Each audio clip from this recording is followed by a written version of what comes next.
With that, I want to say Joe, Melanie, and Victoria come into the library as they have finished their thing. the video village is set up.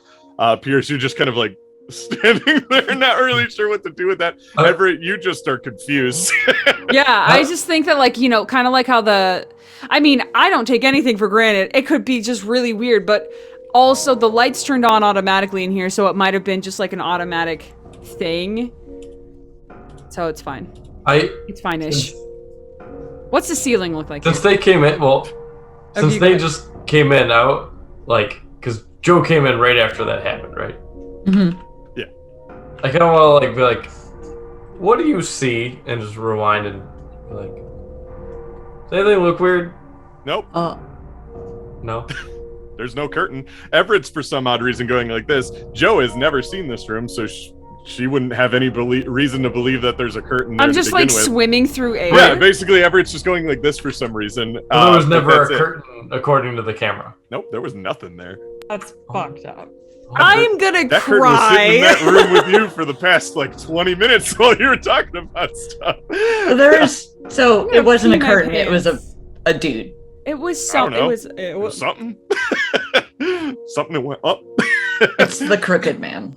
But with that, you're all together. I can describe the ballroom really quick. There's nothing really special about the ballroom. It has nice wood floors. There's a stage for where the DJ would go. There's speakers set up in all the corners of the room. There are no curtains that lead anywhere in this room. There were never any curtains. Yeah, there's a door that would lead out into the garden. The curtains were the friends we made along the way. Yeah. I don't want to make these friends. And with that, you all get into the same room together. Is the ceiling the Oh, the ceiling. Ceiling is Leo and Virgo. Leo and Virgo. You were right. Now, why is this? Why Emma, it's our room. Yeah, Everett's gonna come back and tell Penelope, you were right about... The second you say you were right, everybody's vision goes black. You aren't entirely sure what happened, but everybody's vision goes black. We're gonna have everybody take off their headphones one at a time. I'm gonna do Joe first because this is going to be the last thing we do for tonight. But Joe, I want to give you a way to get out because so everybody take off your headphones except for Joe. You're gonna give me nightmares? Yeah, maybe.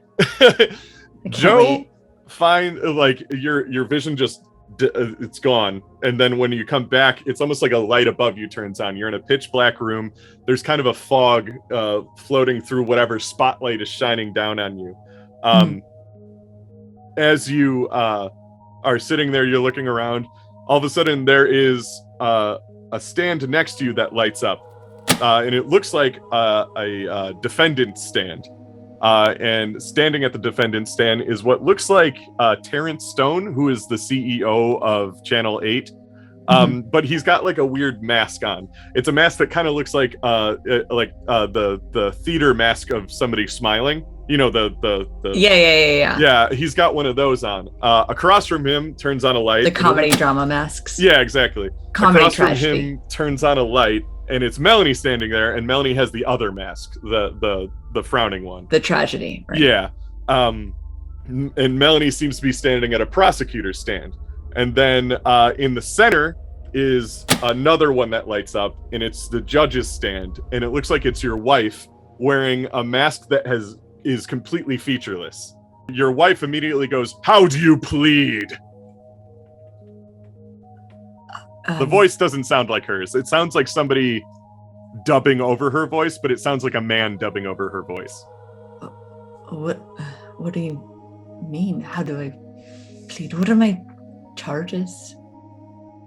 Well, first we will talk about the pressures you place upon your crew. Terrence speaks up and just goes, I mean, it's all about the ratings. We got to get good ratings. It's worth the risk, isn't it? And Melanie says, the dangers outweigh the risk. You shouldn't be doing such dangerous work. And then the wife goes, how do you plead?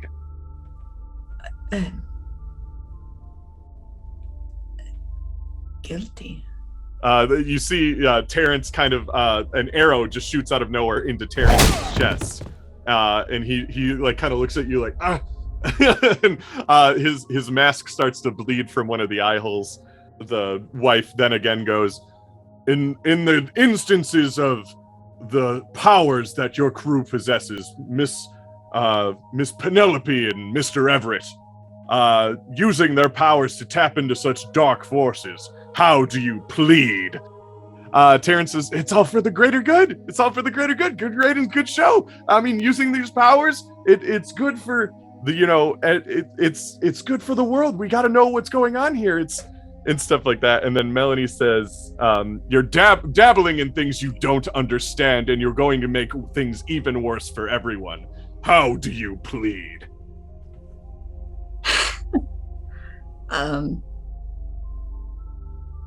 Yeah, no, she would plead guilty. You see another arrow shoot Terrence right in the chest, and he kind of falls over a little bit. Why are you shooting him though? And then your wife says, and what about the Christmas party? And Terrence says, hey man, all's fair in love and war, you know? Oh my god. And then Melanie just kind of looks over to you slowly and then just dies. What Like, the fuck? slumps over the desk. How do you plead?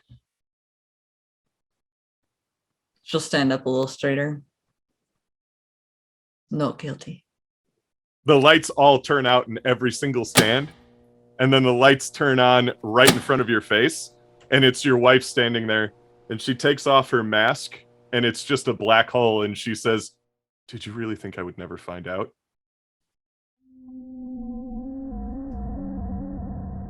The lights turn out again, and then again right in front of you, there's a man you've never seen before. He has like shark teeth. His eyes are pitch black. He's wearing a business suit that appears to have blood all over it. Like just like coming out of the arms and like slashed across his chest and everything.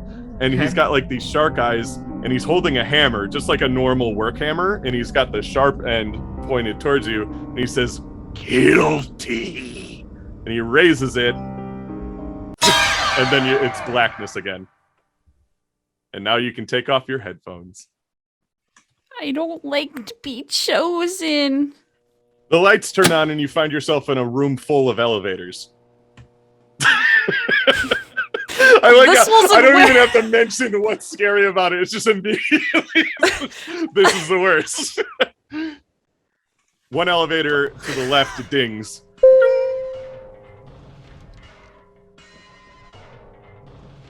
I don't move. I look at that elevator, but I don't move. The door opens slowly, so you hear the as the door opens, but you're standing at such an angle that you can't see into the doorway, and just leaning out, your wife's head just kind of leans out. You can't see her body because she's leaning in such a way that only her head and neck are showing, and she just goes, why are you running away?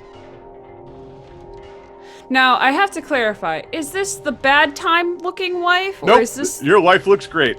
Why is this scarier than...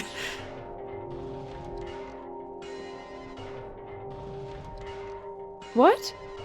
She dies. Immediately you hear, and then like the elevator just slams down, and you see blood explode out of the elevator, just like filling up the room, almost like you're like the bottom of your shoes are now like just like there's like a little level of blood now. The door to your left, your wife again peeks her head out. She says, the absolute worst. Oh no. why are you tired all the time?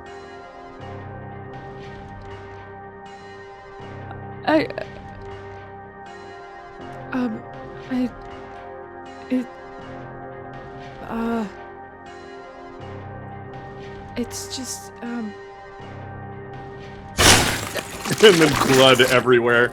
Now it's raising up. It's gotten to your ankles. I look behind me. Is the doorway still there? There's a door behind you. Yeah, there's elevators just surrounding There's an you, elevator door behind me. Yeah, Oh. all the doors around you are elevator doors. And you're just hearing elevators slam into other elevators as your wife dies repeatedly over and over. Behind you, the door opens. He very slowly turns around. It's just your wife is standing there. She looks fine. She's got her hands in front of her and everything like that. And she just says, "Why are you scared?"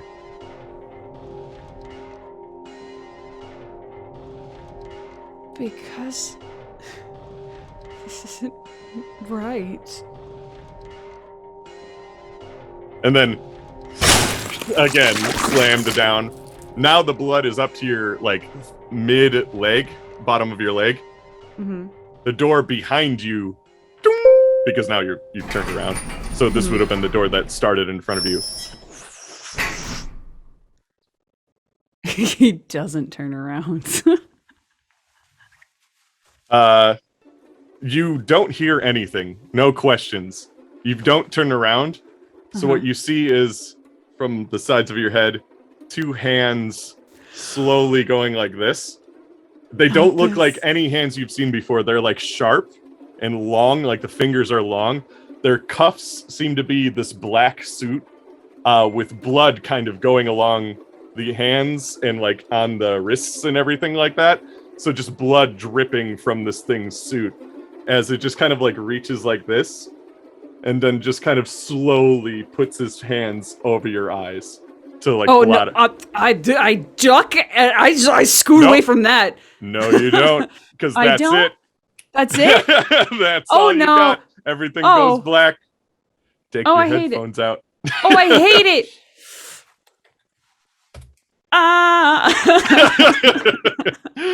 Okay. All right, Piers. You find yourself, the light slowly fades over you, and it's almost like you're standing in moonlight in the middle of a field, some sort of savanna or something like that. You're standing in front of a Jeep, and you have a ring of keys on you. There's a million keys on this key ring. You're trying to open this Jeep.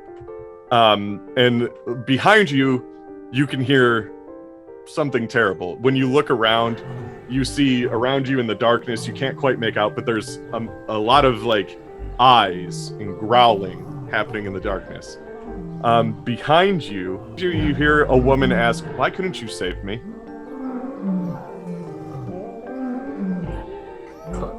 Leah? Do you turn around? Yeah. There's a woman on the floor being eaten by 3 lions actively. She is looking straight at you. Her head is looking directly at you. But there are 3 lions literally like ripping parts of her off. And she's very calmly just looking at you. And just like looking up at you directly into your eyes. "Why couldn't you save me?"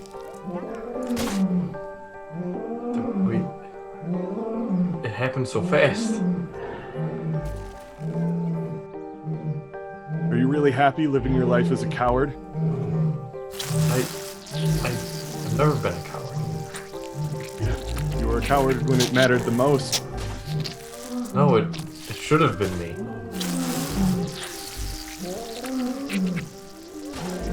But it wasn't you, was it?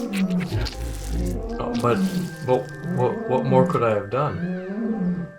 You hear the door in front of you, the Jeep, opens. Like, as if it just kind of like somebody opened the door. I'm just gonna look at the Jeep. When you turn to look at the Jeep, inside the Jeep, there's a figure sitting in the driver's seat. Sitting's a weird way to describe it. It's almost like some sort of like beast is kind of like standing in the Jeep on all fours. And it's looking directly at you, and you can't really make out what it is. It's weird because it doesn't look like a lion at all. Like, they were definitely lions eating Claudia, but like what you see looks like a human kind of haunched on all fours. And you can see only its teeth and the like shine reflecting back from its eyes as its lips kind of like get impossibly wide. And then it lunges at you. What you see before darkness envelops you is, it looks like a man with pitch black eyes, shark-like teeth, You've never seen this person's face before, or maybe you have actually. He looks somewhat familiar, but you can't quite tell why. He's covered in blood. He's wearing a black suit, and he just lunges at you, and all you see is his mouth before everything goes black. Oh. And that's all you see. Hello. Hello, you're here. All right, so you awake.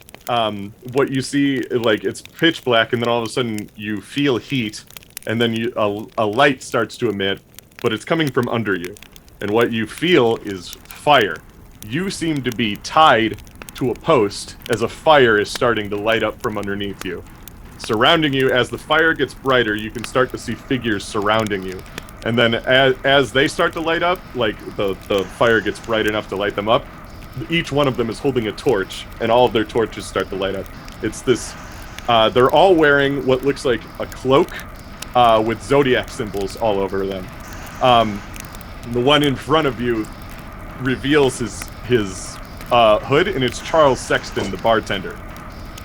And he's raising his torch up, and he says, "Did you really think you can run from the Hermetic Order of the Seventh Circle?" Is he actually talking to me? Yeah. He's waiting for an answer.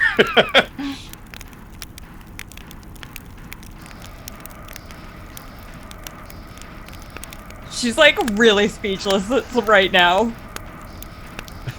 You see another one of the guys next to him. He makes a motion, and that guy throws his torch onto the pile.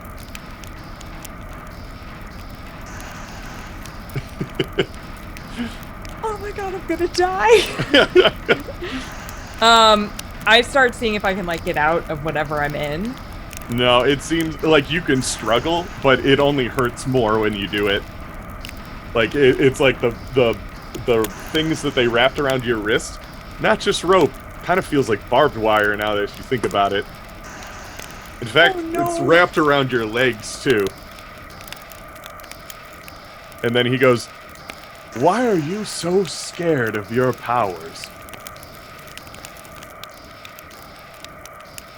Why? That's the question you're asking me when you're also lighting me on fire? I'm not scared of my power. You see another person throw another torch onto the fire.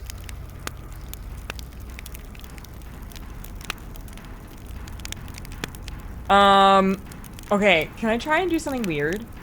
Sure. Even though she like doesn't have her journal near her, she's gonna try and like let go in the same way she does when she is gonna write. So when you do that, the sky lights up with like text, and it just says, "We'll find you, we'll find you, we'll find you, we'll find you, we'll find you, we'll find you, we'll find you, we'll find you," and then suddenly all the lights go out except for the fire that's engulfing you. And before you black out, you see a man you've never seen before. He's got limbs longer than he probably should. He's staring directly at you, and he's wearing a black suit that's covered in blood. He has sharp teeth and, like, black eyes, and he's just looking up to you. And he smiles, and then you black out. I hate it here.